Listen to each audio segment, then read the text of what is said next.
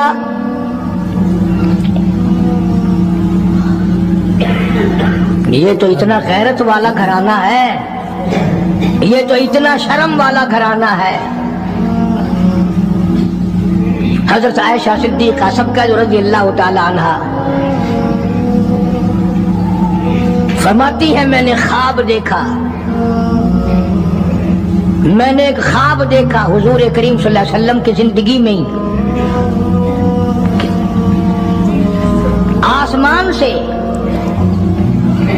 چاند اترا اور میرے حجرے میں آ گیا، پھر دوسری مرتبہ چاند آسمان سے اترا، پھر میرے حجرے میں آ کے چھپ گیا، پھر تیسری مرتبہ چاند اترا میرے حجرے میں آ کے چھپ گیا۔ حضرت عائشہ فرماتی ہیں رضی اللہ تعالی عنہا، میں نے حضور کریم صلی اللہ علیہ وسلم سے عرض کیا آقا میں نے یہ خواب دیکھا ہے، فرمایا تعبیر اس شرط پہ بتاؤں گا کہ میرے ہوتے ہوئے میری حیات میں کسی کو نہیں بتاؤں گی۔ فرمایا میں نہیں بتاؤں گی۔ حضور نے فرمایا عائشہ یہ تیرا حجرہ ہے، پہلا چاند اس میں میں آؤں گا، دوسرا چاند ابو بکر آئے گا، تیسرا چاند فاروق اعظم یہی آئے گا۔ حدیث کی ساری کتابوں میں موجود ہے. حضور کریم صلی اللہ علیہ وسلم کا ارشاد ہے اگر عائشہ صدیقہ نہ ہوتی دین ناقص رہ جاتا, ادھورا رہ جاتا. یہ تو دین کو کامل کرنے والا گھرانہ ہے. عبداللہ ابن مسعود رضی اللہ تعالیٰ عنہ اور عبداللہ ابن عباس رضی اللہ تعالیٰ عنہما یہ جلیل القدر محدث ہیں, مفسر ہیں, دونوں کہتے ہیں جتنا علم ساری امت کو ملا اتنا علم اکیلا ہماری اماں عائشہ صدیقہ کو ملا. سارے صحابہ مسائل پوچھنے کے لیے عائشہ صدیقہ کے دروازے پہ آیا کرتے تھے. خود حضور نے جو فرما دیا عائشہ کے بغیر دین کامل نہیں, عائشہ نہ ہوتی دین ناقص رہ جاتا, آدھا دین عائشہ سے پورا ہوا. تم تو اتنا بھی پیار نہیں کرتے کہ اپنی بیٹیوں کے نام ہی نبی کی گھر والیوں کے ناموں پہ رکھو, نبی کی بیٹیوں کے ناموں پہ رکھو. فلمی کنجریوں کے نام تمہیں بڑے پیارے لگتے ہیں. ہاں, اللہ نیتوں کو دیکھ نہیں رہا. خانم, فلانی خانم, اور پھر تھوڑے دنوں کے بعد جب وہ دم خم ہوتی ہے پھر روتے پھرتے ہیں پتہ نہیں یار کہاں چلے گی, کالج گئی تھی مڑ کے آئی نہیں, کیسے آئے. یہ جو جلوس بلوس نکالتی پھرتی ہے نا ان میں ایک بھی مسلمان گھر کی عورت نہیں ہے. تحقیق کر کے دیکھو یا یہودیوں کی نسل ملے گی یا عیسائیوں کی نسل ملے گی. مسلمان عورت ہو یا مرد ہو وہ یہ تھوڑی کہہ سکتے کہ ہم نہیں اسلام کو مانتے, ہم نہیں ایمان کو مانتے, ہم نہیں قرآن کو مانتے. اور تم نے مانا کب تھا؟ تم تو وہ بے ایمان ہو جنہوں نے انگریز کے گھوڑوں کی لیج چاٹ چاٹ کر مسلمانوں سے غداری کی اور انگریزوں کے ساتھ وفاداری کی. یہ جو تمہیں بڑے بڑے نظر آتے ہیں نا بنگلے کے جاگیر کوٹھیاں, یہ سارے مسلمان اور قرآن کے غدار ہیں. صحابہ اکرام کی زندگی دیکھو کہ جو تنخواہ معمولی سی لی, اتنی لی کہ جس میں میٹھا دلیا بھی نہ پک سکے, وہ بھی واپس بیت المال میں داخل کر کے دنیا سے رخصت ہوئے.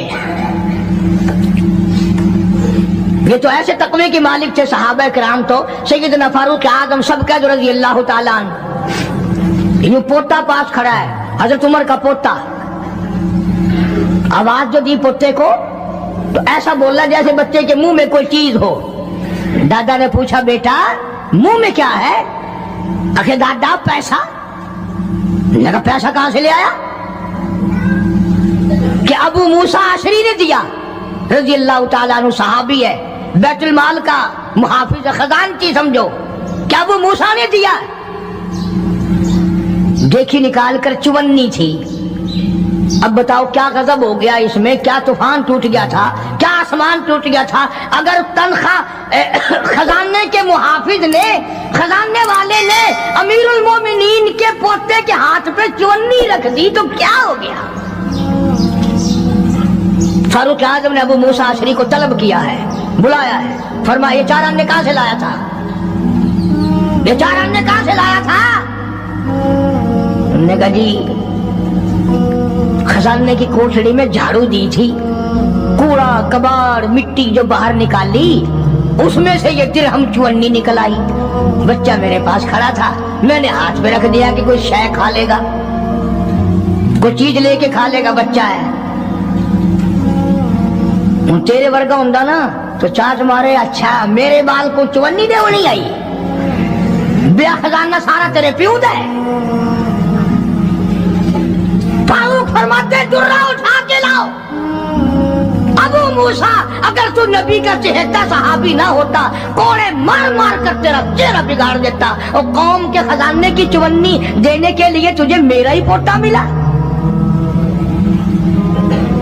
سرکاری خزانے کی 54 دینے کے لیے تجھے میرا ہی پوتا ملا. کیوں تو نے ایسا کیا ہے؟ آج جن پر تم دفتروں میں بیٹھ کر کرسیوں پہ یوں چوڑے ہو کر باتیں کرتے ہیں, صحابہ کے زمانے میں یوں ہوا, صحابہ کے زمانے میں یوں ہوا. اور یہ تو وہ لوگ تھے جن کے بارے میں خدا کہتا ہے رضی اللہ عنہم ورضوا عنہ, یہ میرے ہیں میں ان کا ہوں, تم اپنا فکر کرو.